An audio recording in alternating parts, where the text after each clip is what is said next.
Lapchikwija bumba namagama esithi Ekhaya Jikelele mbukeli ke kwindawo ngendawo kumakhaya ngamakhaya enisibukele kuzo sithi molweni siyanqonqoza kaloku kwaBhaca koMount Freko Qumbu koTsolo komthatha singene emampondweni singene emanqamzeni emacwerheni singene naphakathi kaloku emkhambeni esiphethu sithi molweni siyanamtshela apha enkqubeni kanti ke mbukeli njengoko ke singena kwiyure yethu yesibini ngaphambi kokuba ke sikhabele phambili masiqhobe ngasemva kwamanye amanqaku esiye sawenza kwiyure yokuqala naquka elithi phinde ke wehlelwa lishwangusha umbutho lawulayo ngebelaveki emva kokubhubha kwamalungu awo ebebuya kwindibano ye-ANC eMoses Mabhida eThekwini. Le ngozi ke mbukeli yenzeke phaa KwaZulu Natal sithi nxeka lokhu kwintsapho sithi tutwini kwabathe bashiyeka ke imiphefumlo kanti ke mbukeli Timlo ukholosa kalubisi ndingunonkanyezi kanyeze nomsantsa phakathi kwezinye umahla ngothi umazipho mamshukuma ozondwa ngezakhe izinto ncamagushe kuzo zonke izihlwele ezingqingileyo ningalibali kaloku abancanca khona ibole ematolweni ndithi makube ichosi kubele ndiyama naye umamtshali. Siyathemba ke mbukeli ukuthi usanethezekile futhi ke usajabule phela ukuhlala kanye nathi lapha ekhaya Jikelele. Phela lona khaya lakho leli alikho ke futhi elinye. Sike sakufikela mbukeli leso sikhathi sokuthi ubone sengathi yonke into othi uyayizama ayilungi. Uthi uyobhala ilenazi uyifail, uphindele uyobhala uphase. Uzama ukuyotesta ngetrack uphinde ufail. Uphume uthi uyomakethe ufuna umsebenzi uvela uhlangabezana nebhodi elikhulu elibhala ukuthi awukho umsebenzi. Uthi usanake lokho nentombo othandana nayo nkosami ivela ithi nje aya ngisakufuna kuvele kuhlukwanwe. Uthi usabheke lokho uthi uyafika endlini mawufika kuvele kuthiwa fihlanisa inkosi abantwana nange sengena. Bese ungazike lapho ukuthi inkosi yami ngizothatha ini ngihlanganise nani. Hayi kusose kuzokhanya mbukela ungalahli ithemba impilo nje injalo. Igama lami nguNonxolo mamtshalo kwaMwali sibonga kakhulu ukuthi uhlanganyele kanye nathi la ekhaya Jikelele. Ake sibheke ke ihamba phambili leli hora lethu lesibili.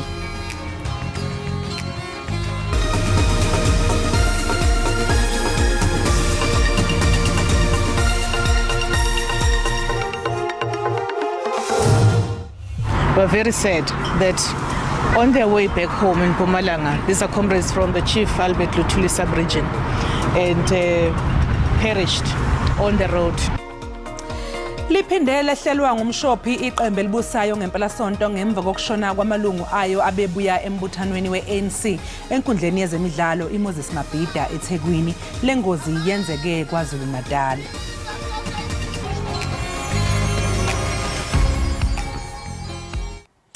Kuphangalale abayisishagalolunye ngesikhathi ibhasi ebebehamba ngalo liginqika emgwaqeni uR33 phakathi kweFilidi neDumbe enyakatho yeKwaZulu Natal entathakusa namhlanje.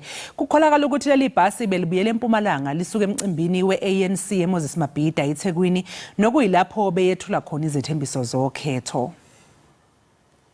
Kukholakala ukuthi ibhasi belibhekise amabombo esabelweni eMpumalanga liphuma emcimbini we-ANC wokwethula komqulu wezethembiso zokhetho obubanjelwe enkundleni yezemidlalo iMoses Mabhida. Isigameko senzeke entathakusa emgwaqeni uR33 phakathi kwaseFilidi naseDumbe. According to a preliminary report, the bus was traveling from the Moses Mabhida Stadium when it overturned.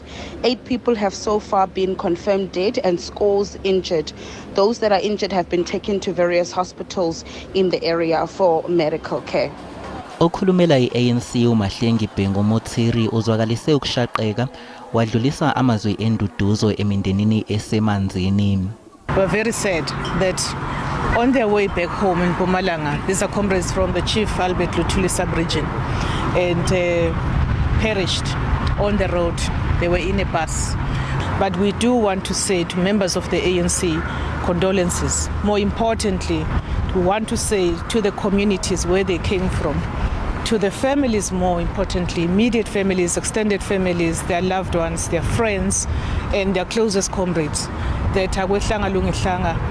Uphinde waqinisekisa imindeni kanye nabeseka iqembu ukuthi ukhongolose uzosebenza ngokuzikhandla uqinisekisa ukuthi uyalinqoba ukhetho lukazwelonke ukuze uhloniphe impilo yabaphangalele. Abahlalutyi bezoqoqosho bathi uMzantsi Afrika kufuneka ube neenkqubo ezakunceda ekutshintsheni imeko yezoqoqosho. Bakuthethe oku ngethuba bevakalisa uluvo lwabo emva kokuba umbutho i-ANC ithe thaca uxwebhu lwayo lwezithembiso zolonyulo ngoMgqibelo eThekwini. Eyona nto ke iphambili kwi-ANC kuqinisekisa ukuba kukho amathuba emisebenzi kweli lizwe, ukuvuselela amashishini kwanokujongana neendleko zokuphila. Njengoba nje amabombe ebheke okhethweni oluzokuba ngoNhlaba, amaqembu ezombusazwe aphithiza izwe lonke enza izethembiso izoheha abantu kuba bawavotele. Iqembu elibusa i-African National Congress ithembise ukwenza inguquko ezothuthukisa izimboni zakuleli ngenhloso yokusimamisa umnotho. Leli qembu lihlela ukuvikela izimboni zamasu nokweseka amabhizinisi amancane, liphindela ibophezela ekutheni lizoxazulula ingqinamba ezikhona njengamanje kwezamandla nakwezokuthutha. The ANC will drive industrial growth, innovation, and job creation. We will focus on industrialization and re-industrialization. We are the most industrialized country on the African continent. Abezomnotho bathuma i-ANC ibuye emandleni bese izenze lezi inhlelo kuzoba nezinguquko kwezomnotho kuphinde kuyixazulula inkinga ababhekene nazo abantu bakuleli. If they do this well, we'll get closer to getting the NDP goals for 2030 met. But given where the state of the economy is, you just need to transform the structure of the economy. Omunye umhlaziyi wezomnotho uyavuma ukuthi kumqoka ukwenza lezi nguquko. Many of the things that the president has now promised to be fixed did work before and were broken under an ANC government. Abantu bakuleli bazoya mhlazi ngama-29 kuNhlaba okhethweni lukazwelonke nokuwukhetho olubukeka lizoba nzima kakhulu. Ogaqele esokuba undunankulu KwaZulu-Natal eqenjini iDA uChris Papaz uthi iqembu lakhe linexazululo zokulungisa inkinga zalesi sifundazwe. Ekhuluma ke yena beindaba ngaphambi kwenkulumo ebhekiswe esifundazweni kuleli sonto elizayo, uthi iDemocratic Alliance ingaqala ngokubuyisa uzinzo kwezidingonqangi enjengamanzi kanye nogesi. Umemezele izinto eziyishumi abangaqala ngazo ukuyilungisa uma bengangena emandleni kulesi sifundazwe. Iqembu iDA seliphinde kaningi ukuthi lifuna ukugudluza uhulumeni ka-ANC okhethweni oluzayo ngoMeyi. Kodwa ukufeza lokhu bayavuma ukuthi bazodinga ukubambisana ne-IFP ukuhola kulesifundazwe noma bahole ngokubambisana namaqembu uChris Papaz oyimeya yokuqala kumasipala oholwa yi-DA kulesifundazwe, umasipala waseMngeni oseHawiki. Ukholelwa ukuthi angakwazi ukuhlenga isifundazwe kulezi inkinga esibhekene nazo zokuntula kwezidingonqangi. Our province is full of people who want to contribute towards accountability but also rebuilding. In Umgeni, we've established civilian oversight committees and civilian technical expertise who help government free of charge without an interest in the procurement process. UPapaz uthi bazonciphisa amalunga amabhodi ezinkampani zikahulumeni ukuze kube nemali yokuhambisa izidingonqangi. We know that people are enjoying themselves off of public benefit, and this has to change. And I'm sure once we announce the lifestyle and skills audit like we saw in Umgeni, a number of people will conveniently leave because they know what's next. Iqembu lithi ucwaningo lwakamuva abalenzile lukhomba ukuthi ANC izothola 30% wamavoti kulesifundazwe. Will we work with the EFF? No. We're clear on that. Will we work with the ANC? Not in its current form. No. Londi Khadebe, SABC News eThekwini. Indoda ethe yadubula yenzakalisa amapolisa amathathu eyayibizwe ukuba aye kunceda ngethuba kukho abantu abathinjiweyo eCropper Park eBedford View kwiphondo laseRhawutini ujulwe ngaphaya kwezitixo. Abahlali bakule ndawo bathi bafumene isikhalazo malunga nenkosikazi nabantwana bayo abavalelwa ngumyeni walibhinqa. Kwaye bathi bakufika kwindawo yesiganeko umrhanelwa wadubula wenzakalisa esalamane zosapho ebesihleli naye endlwini. A 38-year-old man was arrested after he allegedly shot and injured 3 police officers who responded to a hostage situation on Sunday, the 25th of February 2024, at approximately 7 o'clock in the morning. Police received a complaint about a wife and children who were held hostage by the husband in Cloper Park in Bedfordview. As the police arrived at the scene, the suspect fired shots at them and also shot the family friend who was also inside the house. The SAPS hostage negotiator and task team were summoned to the scene. The suspect released all the other victims and surrendered himself to the police. He was then arrested and will be charged with 4 counts of attempted murder, kidnapping, and assault with intent to cause grievous bodily harm. The injured police officers and the family friend were taken to the nearest medical care center where they are in a serious but stable condition.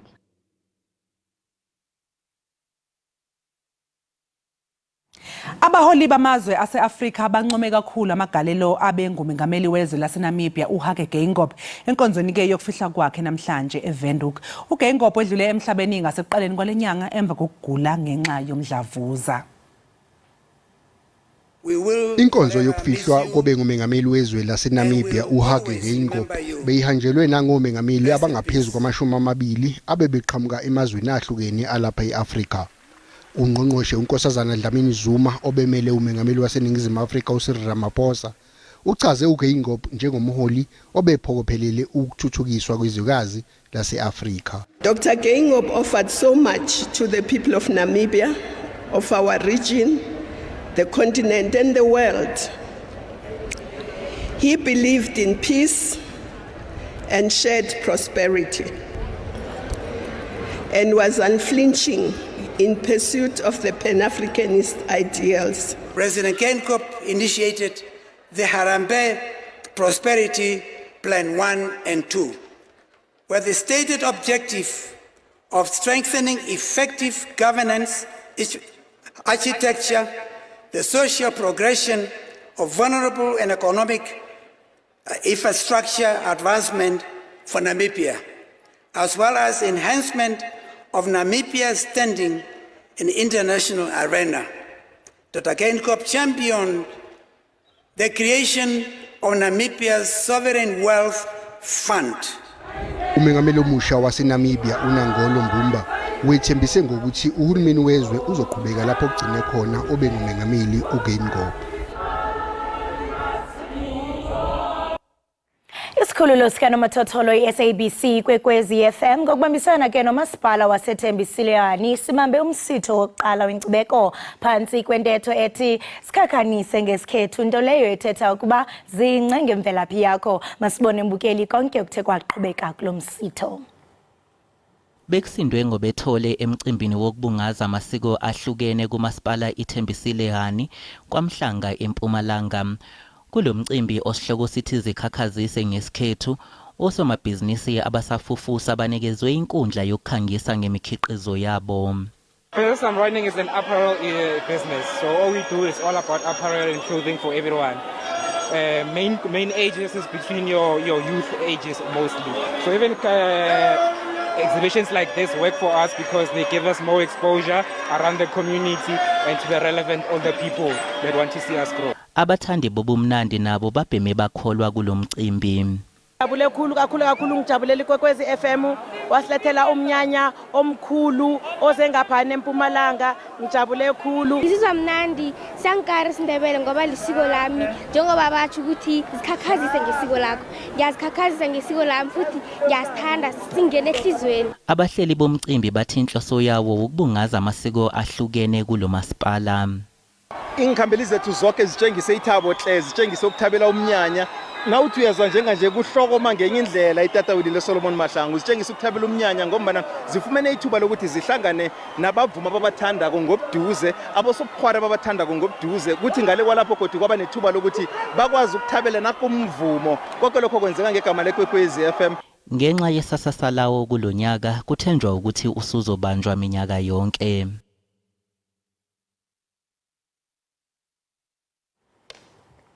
Mbukeli ke ngaphambi kokuba uphume uye naphi na qiniseka into yokubana uxhobisekile ngokuqhubekayo kwisimo sezulu. Rhabula ungafinci.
Sifikile emphelandaba lempilo yababa njengenhlaba.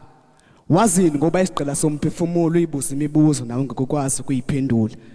Mina ubaba ngikhule ngamazi mangimbuza kuthiwa siyohlangana kwelisayo inhliziyo yami ibabhlungu mangizwe inyingane ezimemeza ubaba bazo. Kazi mina ngiyokwazi lapho kuba ngibaba ngingakaze ngaba naye empilweni yami. Kumina ubhlungu sekwakhela ngaphakathi ngiyazama ukujabula kodwa ngiyehluleka. Nabangani bayangibalekela emathandweni ngiyahluleka. Impumelelo ngiyayijaha kodwa naye yangibalekela.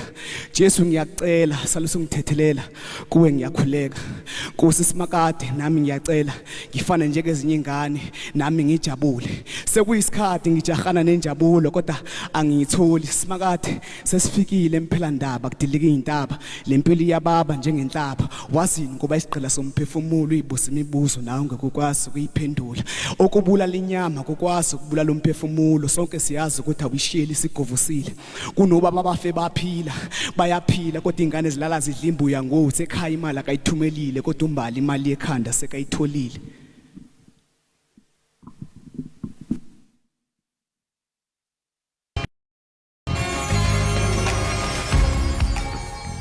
Siphinde sikwamukele mbukeli lapha ekhaya Jikelele. Mbukeli noma ikhathi ziqhubeka ziguquka kodwa into esavamile yiqhaza elibanjwa ngabantu bobulilo bahlukahlukene emndenini. Kuyaziwa nje eindaweni zasemakhaya ukuthi ngempela yini umsebenzi womuntu wesifazane noma owesilisa. Sibheka ke umsebenzi kamakoti namhlanje osuke ke seshadile ukuthi uyini ngempela. Umphomu Kowu ungowesifazane ke ohlala endaweni yasePitoli obona ithuba lokusiza ke abantu besifazane nomakoti ngokubalungiselela umncindo kanye nesiphuzo sejinja. Wabe ke esesungula iMama Kowu itingi yaMama Kowu kanye neMama Kowu Khemer. Futhi nje ke uxoxa nathi ngemikhiqizo yakhe sixhumana naye ke ngeZoom ele ePitoli. Sikubingelele sikwamukele Mpho ohlelweni sibonga kakhulu ngesikhathi sakho. Ngibonga kakhulu sis wami. I'm so humbled to be here this morning. Thank you so much. Kubonga thina Mpho. Umuntu ongazi nje osekhaya weMpho sicela usichazele ukuthi ke yini le Mama Kowu ting kanjalo neKhemer le ukuthi uyayenza. So eating yaga Mama Kowu is a fermented sorghum. So this is something that's very popular, especially in our communities. The fermented sorghum mabele, where we just use it to make a nice porridge or ukupeka ipapa, you know, the sour mabele pap. And then the khemer is also popular in the communities.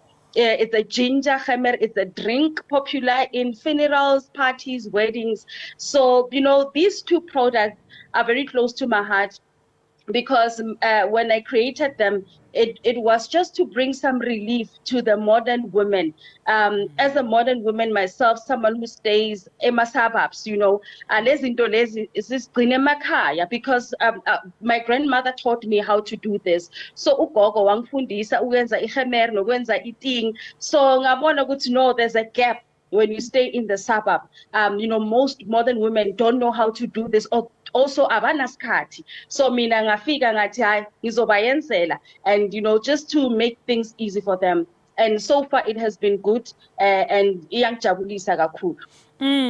Manje weMpho ungasho yini ukuthi nje kwi-society or emphakathini uma ngabe umakoti ukuthi awukwazi ke ukupheka le khemer, awukwazi ukupheka le ting, igama lakho nje njengomakoti libhekelele kaphansi? Kakhulu, because you know us African families where we come from, mawumakoti kufanele ukwazi ukupheka or ukupheka, you know, with big pots or just to cater for the family and to impress ama in-laws wako. So with this product, I'm also just making it easy for the modern makoti and the lazy makoti, you know, those ones who don't even know where to start, to say, here is a product izokusiza ama in-laws wakho mebeza for ama long weekend, ama Easter weekend, eating yaga Mama Kowu ikhona, ikhamera ikhona. All you do, it's easy to prepare and the khamera is ready to drink. So this is also just bringing a great relief to the modern women. Uma ngabeke usuyenzile weMpho iting kanye nekhamera ke kuvamise ukuthatha isikhathi esingakanani ke ukuthi ke kulungele ukuthi kudliwe? ukhuluma nokuthi ukusenza, how long does it take for me to prepare the thing? Uma ngabe usuyiprepareile ke iting yakho nehemeri and then nabe sengiyayi-order, uma ifika kimi ngingayiyuza like for a week or kumele ngime kancane or ngakwazi ukuyisebenzisa immediately noma mhlambe after a week izobe isimoshakele njalo njalo? Oh yes, so these two products are actually one of those you need to use immediately because the thing is already fermented, right? So mawuyithola kimi i-ready ukuthi mawufika ekhaya ungapheka umdoko wakho or ungapheka i-sour pap yakho, nehemeri is ready to drink. So immediately when you receive products wakho, use them. Don't put them in the fridge for a long time. They are those delicacies that you have to use immediately, not to put for like 6 months every genie. Or use them. You must refrigerate, use them so that, because it's something that you must use now, not to put for a long time and say, ngizayibona later. Kufanele mawusithola usebenzise.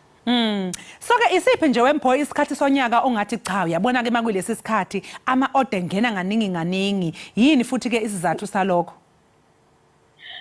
I think for me, this business is so beautiful because every day abantu badla umdoko.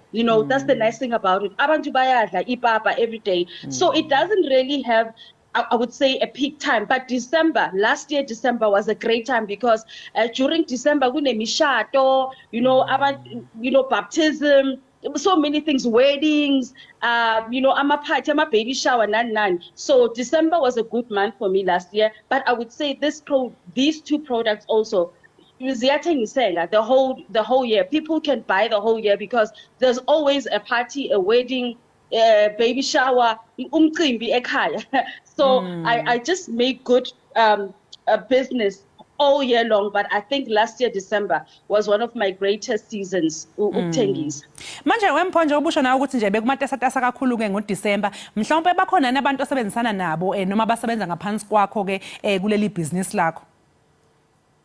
For now, ngoba ngisebenzele ekhaya, umyeni wami uyangisiza kakhulu nabantwana bami. So we are slowly growing, but for now ngisebenza nobaba ekhaya nabantwana bayangisiza.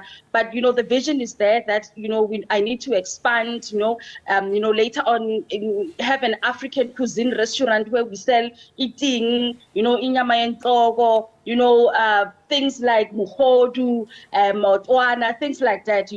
So okwamanje I'm still growing, but I'm so grateful ukuthi umdeni wami uyangisiza kule business. But once I grow, I'm sure a lot of people will get employment because the vision is there and we are really growing. So I'm so excited and looking forward to the future.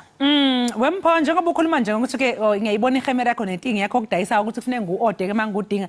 Mhlambe uke wacabanga nje ukuthi mhlambe noma ungabamba ama-class mhlambe njengoba una ubushile ekuqaleni ukuthi modern wives abakwazi lokhu nawe lesi skill sadluliswa kwezidluliswa ugogo. Mhlambe ungakubona in the future maybe ucabanga ukuthi u-explore ukuthi mhlambe ubambe nje ama-class ey'ndaweni ezahlukahlukene abantu beze khona ubafundise ngokwenza le hemeri kanjalo ke nje ke naleyo jinja leyo ukuze mhlambe umuntu noma engekho ePitoli sengihamba sengiya kwenye indawo ngikwazi ukuthi mase ngifikile ngikwazi ukwenza njalo njalo nanokuthi nje sedlulise izikile esinazo kwabanye abantu for generations and generations to come ukuthi kungapheli ngompho ukwazi ukwenza ihemeri ngoba ifundiswa ugogo ngoba njengoba uchaza na ukuthi modern wives abasakwazi manje ukwenza lezi zinto okusho ukuthi njengoba bengakwazi nje abakwazi ukudlulisa leso skill einganeni zabo. So I love what you just asked me now. I was just having a conversation nomunye mama uhlala ePotchefstroom wathi wangifonela wathi Mpho yazi ngiyayithanda ibhizinisi yakho. I love what you're doing and I also want to do the same because I'm unemployed. And I actually encouraged her because it's not like as abantu besifazane siyalwa we are in competition. No, I really love doing women empowerment sessions where encourage abo mama kakhulu ukuthi start where you are, start with what you have. It doesn't have ukuthi ibe iting nehemeri. Yes, you can do that, but it doesn't have to be that. Whatever you have, okwamanje. There are a lot of women who do business with babhaga amakuku, abanye bathengisa ama-acha njalo njalo. So it's in my heart ukuthi abantu abo mama, abantu basifazane bazenzele izinto. You know, we need to stand up for ourselves and do things. It's so encouraging ukubona abomama bayenza izinto ezinhle. So yes, it's also in the pipeline. One of the things I would like to do to teach women, not only to empower them, but to give them that skill so that with the rate of unemployment, you know, a lot of abomama basekhaya. So this is the business you can do while you are at home. Uzenzele ifamily yakho, uzenzele itini yakho, and then ukwazi ukunakekela umndeni wakho. Umpho sikufisela konke okuhle sengathi nje ibhizinisi lakho lingaqhubeka dlondlobale liqhubekele phambili ngoba siyabona impela ukuthi cha uyinikele kulomsebenzi. Sibonga kakhulu ngesikhathi sakho. Abantu ke abafisa ukuxhumana nawe Mpho bangakuthola kuphi? Ngiyazi ukuthi mhlawumbe bakhona bangathi mangifuna uku-order nami nginomcimbi ozayo ngidinga uku-order kuMpho noma nje ngifuna ukuxoxisana naye ukuthi angi-advise bangakuthola kanjani? And you can go social media siswam. I'm visible on social media, Mphomuko on Facebook, nase Instagram khona Mphomuko, and I have a page, Glow Ministries in khona nalapho. So, or they can send me an email, mpho.muko@gmail.com. Sibonga kakhulu ke sisi, sikufisela usuku oluhle. Ngiyabonga kakhulu siswam. Lewo ke mbukele bekuMpho Muko esixoxela ke ngomsebenzi wakhe omuhle wokusiza omakoti nabantu nje besifazane ngamakhono athile okulungisa ukudla. Sithi ke qu 8 kodwa mangabe sibuya mbukele ukhona kumahlalela uzosinikeza inkondlo ungalingeke uphuthelwe.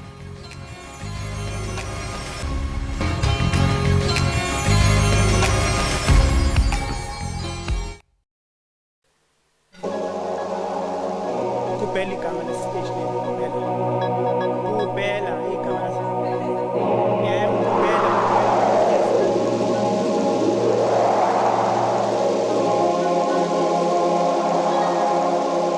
lapha ekhaya Jikelele njengamanje ke seyisikhathi sokuthi sithole ke inkondlo yethu ephuma lapha kugubhela ethi umahlalela. Nkosi sengiphinde ngabuya. Ngiyazi singabantwana bakho sinokukukhumbula njalo ukuthi unguNkulunkulu ophilayo masisacela. Sabusiseka sinokuhambela kude nawe. Ngalomkhuleko wami ngithi Nkosi vula konke okuvaliwe. Uyakhala umahlalela. Uthi akasiboni nje isidingo sokujabulela ukungena onyakeni omusha uma inkinga zisafana nezangonyaka odlule. Uthi ukhuleka kanjani umkhuleko omusha umdala wangonyaka odlule ungakaphenduleki. Wathatha amaphepha akho kofuna umsebenzi wagodle ekhwapheni wase wakha isihibe sentambo waphuma ngomnyango ngathi uyisaphi intambo angithi wena uthe uyofuna umsebenzi. Wathi ngalamaphepha ngiyofuna umsebenzi uma ngingawutholi le ntambo mina ngizoyitholela umsebenzi. Uthi usaphila ngokucela emarobotini akafuni imali noma ukudla makungakhona ngamupha amathuba omsebenzi babadla ngabe umncedile noma kungenana amenzela amakhopha ama-CV ngabe umncedile. Uthi wake wazama ukuyofuna umsebenzi esanda qeda isikole abaqashi bamfuna iziqu manje usefundile uneziqu ufuna umsebenzi abaqashi sebemfuna isipiliyoni yena akanaso isipiliyoni sokusebenza isipiliyoni akanaso sokufuna umsebenzi ngoba isiyishumi iminyaka ihlala ekhaya engasebenzi. Uthe ngoba mawungasebenzi abantu mayitsheti nasekhanda akakusebenzi. Ngathi cha mntaka baba uNkulunkulu usithanda sonke wathi ayikho leyo nto uma kunjalo kwenzakala kanjani ukuthi kunomuntu okwazi ukuphuza 100,000 ngobusuku obodwa mina ngisahlula nje 100 rand wempuphu lo nkulunkulu wona wakho gubhela uyakhetha mani. Ngathi akukhulunywa kanjalo ngizokukhulekela ntambama wathi inkinga zami asidinga umkhuleko zidinga imali. Ngathi kuyahlala enkosini konke kunesikhathi sakho wathi gubhela ngidinga izinkulumo ezakhaya ngidinga imali. Wathi wena wazi ukuthi kunzima kangakanani ukubona izingane zakho zendliwa istepfather ukhona ushawa amandla okuzondla unina wazi kufake kukhiphe enkantolo enze ngathi awondli nje awuthanda. Wathi kuphela mina ngihlupheka ukuhlupheka sekuyimini uqobo. Wathi uyazama ukukhala kwaqatha kunyembezo lodwa kwacaca nje ukuthi usehlupheke kakhulu useshoda nangenyembezi okwakobani ukushoda ngemali uthi uyakhala uphinde ishode nangenyembezi into etholakala mahala. Uthi umuntu nomuntu empilweni uba nobambo lakhe kodwa yena uyasola ukuthi ubambo lakhe usizi ngoba bambathi ingubo eyodwa nayo.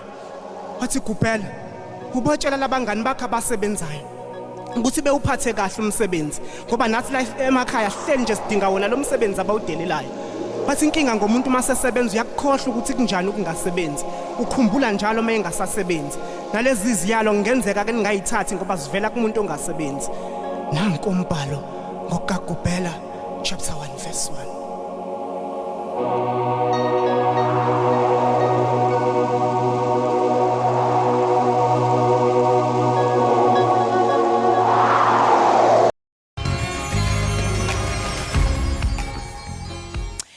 Siphinde sikamukele ke mbukeli lapha ekhaya Jikelele. Uyakhumbula nje mbukeli sisakhula sibuka indiza nama helicopter simemeza sithi sicela isiphathele amaswidi. Sasingazi ukuthi ngubani lo oyishayelayo nanokuthi wenzani ngempela lapha ya phakathi. Namhlanje ke mbukeli sithe nje ake sikulethele umuntu oshayela izindiza. Nophephele emhlane ukuze phela azosigeqela amagula ke ngalomsebenzi awenzayo nanokuthi yini eyamenza wawuthanda. Usibongiseni ke Shandu kuyinjabulo kakhulu ke ukuthi sibe naye lapha ekhaya Jikelele. Sikubingelele sibongiseni sikamukele ekhaya Jikelele.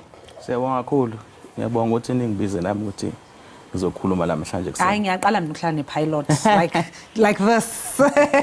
Cha sikhona impela khona sibaningi futhi. Yeah. Sibongiseni sacela nje uqale ukusitshele ukuthi usibongiseni uphuma phi. Sibongiseni Shandu ubuye empangeni ekhaya kahle kahle ngakhulela endaweni bathi Sentseleni. Ngakhula lapho ngafunda isikole nje ngaze ngayoqeda e-high school. And I am proud to say ukuthi ngafunda eTholo kuhle high school. Lapha abantu babecabanga ukuthi abantu ngeke baphume khona. So ngafunda lapho. Yes. So wesibongiseni mina ngiyakhumbula ngisasemncane ngesikhathi ngikhula ke mina kwakukhona ubaba okuthiwa uSosobala owahamba othenga indiza kwaba into enkulu. So ke sathi masixoxelwa ke nathi phela sezingane ukuthi kunomuntu othenga indiza emshini. So njalo ke from that time kwase ukuthi makudlula indiza emshini phezulu sibuye phezulu sithi Sosobala ngoba sasazi nje ukuthi umuntu onendiza nje uSosobala. Wena ngesikhathi ukhula luqhamuka phela luthando zonke izingane mazithi mina ngizoba uthisha mina ngizoba wena wawazi ukuthi mina ngifuna ukundizisa ama-fly machine. Ngiyacabanga ukuthi ezinye izinto ziyabekwa ngothando lwaNkulunkulu enhlizweni yomuntu ngendlela akhule ngayo. Ekhaya ke besingenayo amabhanoyi abedlula phezulu ayolanda eRichards Bay. So ezinye izinto uyayithatha nje uyibuke mhlasimbe kumabona kude. Lapho uthola khona intshisekelo yokuthi ubufuna na kube pilot. Mina ke ngikhula nje ekhaya Entseleni babengibiza uBhanoyi vele njenge nickname. How? Ngoba kwakuyinto engihlale ngiyikhuluma njalo.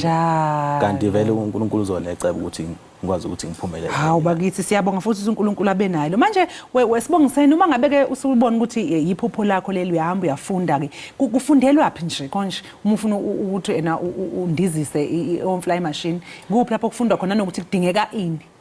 Hayi asiqala la ngendaba zeimfundo. I-physical science and maths ne-geography iyadingakala kakhulu especially uma uzoba umuntu ozocela isponsor einkampanini thizeni. Yes. Zikhona ke kodwa izikole lapho umuntu angandiza khona. Ngaleso sikhathi ngaqala ngaso zazingekho iningi. Njengamanje sizubanzi zigcwele yonke indawo. NaseThekwini zikhona, eGoli ikhona, Cape Town zikhona. Ngiyacabanga ukuthi yonke into manje ngoba phela i-internet isindlondlobele kakhulu. Abantu ukuthi kulula ukuthi abantu bayekwazi ukuthi bayingenele bona. Ku-internet uyakwazi ukuchecka nje ama-flying school lapho umuntu ahlala ngakhona. Manje wathola isponsor? Ngathola isponsor kwakuyinini kwaku-2004. Ngisebenzela enye inkampani bathi South African Civil Aviation Authority. Babefuna abantu kahle kahle abazoba ama-cadet bebezoqala ku-aviation ngoba phela abantu abamnyama namanje kuseyinkinga ukuthi asibaningi. So kwaqala lapho ke ngaba nenhlanhla ukuthi eKZN kwachoose mina ke ukuthi ngiyo represent iKZN under the cadet pilot program yakhona. Then from there ke today this is where you are.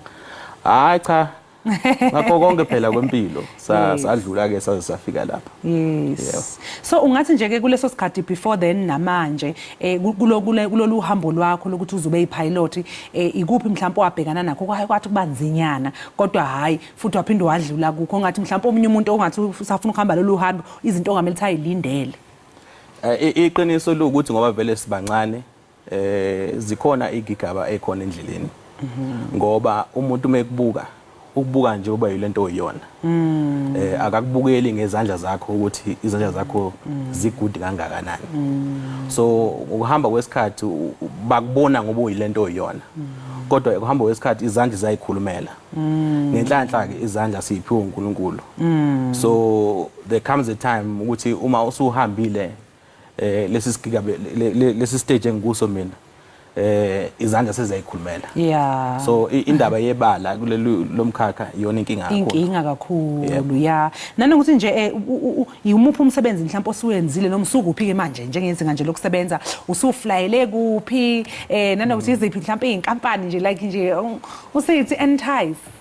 Akuningi ngiyacanga ukuthi mhlasimpe sodinga isikhathi. Yeah. Ngeke ngasebenzela amaphoyisa for about 6 years. Ngasebenzela Ultimate Heli lapha engikhona njengamanje. And then briefly ngashiya Ultimate Heli ngasebenza Eskom. Eskom inama helicopter ke awu7 abenza khona ama power lines and ba fixe futhi ugesi ube urana. So thina sithatha abantu ngolayini sihambe sobabeka kulayini. So ngithe mase ngikhathele ngaphinde ngibuyela Ultimate Heli. Into esenzayo manje we are doing sub-Antarctic operations. Lapho esenza khona ama islands under i-Department of Environmental Affairs. Lapho esihamba khona Maroon Island, Gulf Island and Antarctica as well. So ngenza khona i-flying nabantu engisebenza nabo abangaphansi kwami khona kuleyo nkampani engisenza kuyo khona Ultimate Heli. Manje kwesibongiseni akuthusini. Awethuki noma usuze wajwayele mhlawumbe usaqala unakho ukuthuka. Mengisaqala ngangithuka impela ngengiqamba manga. But I mean so it's almost 20 years manje umuntu ekhona kulomkhakha so uvalo alisekho ake ngisho njalo. So i-safety yethu ne-training esiyenzayo iyona esenza ukuthi sikwazi ukuthi sikhululeke. So nje ungathini ke kumuntu mhlawumbe ofisa na ungena kulomkhakha nayo ofisayo ukuthi ayibone ndizisa ama helicopter njalo njalo ngam-advisor kanjani? Ilula. Yeah. Grade 11, grade 12. Yeah. Ungadlali. Yeah. Isikhathi angeke simele wena. Abantu labo ozobufunda nabo grade 11, grade 12. Mhla simple uzowazi 1% yabo after i-matric. So lo 2 years mozoqala ukuthi uhlalele ufunde uyimisele. I-life ngaphandle ko-matric ibalula. Yeah. Nokuthi unaye kakhulu abangani. Ukuyimisela nemvelaphi yakho iyona into ezokusiza kakhulu empilweni. Inhlonipho is across the board in the entire world. So uma uzohlonipha abantu kwaZulu, uhlonipha abantu eCape Town, nase South Sudan lapho ke ngasebenza khona. Nakhona futhi inhlonipho iyafana. Noma ungaya eDubai, ufike uyithobe bomuntu. So imfundiso yasekhaya iyona ngacabanga ukuthi engabuka as a commodity. Yes. Yeah. Okay, sibonga kakhulu ke sibongiseni ukuthi ke usivakashele la ekhaya Jikelele hayi sizwe elikhulu impela. Uma ngabe mhlawumbe abantu bafisa ukwazi kakhulukazi ngale ufuna nje ukubuza imibuzo noma mhlawumbe bafuna ukuthola indawo nezikole lapha abangaya khona njalo njalo mhlawumbe khona lapho abangaxhumana khona nawe or mhlawumbe ungabatshela ama website abangena kuwo babhe. Yebo, bangahamba nje bo check page lami ku Instagram bafo_aviator. Okay. And then nilinye futhi ku TikTok. Same username bafo_aviator. Bazongithola nje ngiyibhedela lapho. Sibonga kakhulu ngesikhathi sakho. Sikufisele konke okuhle nje ohambeni lwakho. Sengathi nje ungahlezi uphumelela ngazo zonke ikhathi. Siyabonga. Umbukeli ke lowo ke besixoxisana naye usibongiseni Shandu ke ondizisa ke indize enophephele emhlanje. Besixoxisana nje naye ukuthi asixoxele ukuthi kunjani kulomkhakha nokuthi yini edingekayo. Sisiquke 8 oloma ngabe sibuya ke mbukeli sobe singene ehoreni lethu lokugcina nci ungalingeke unyakaze.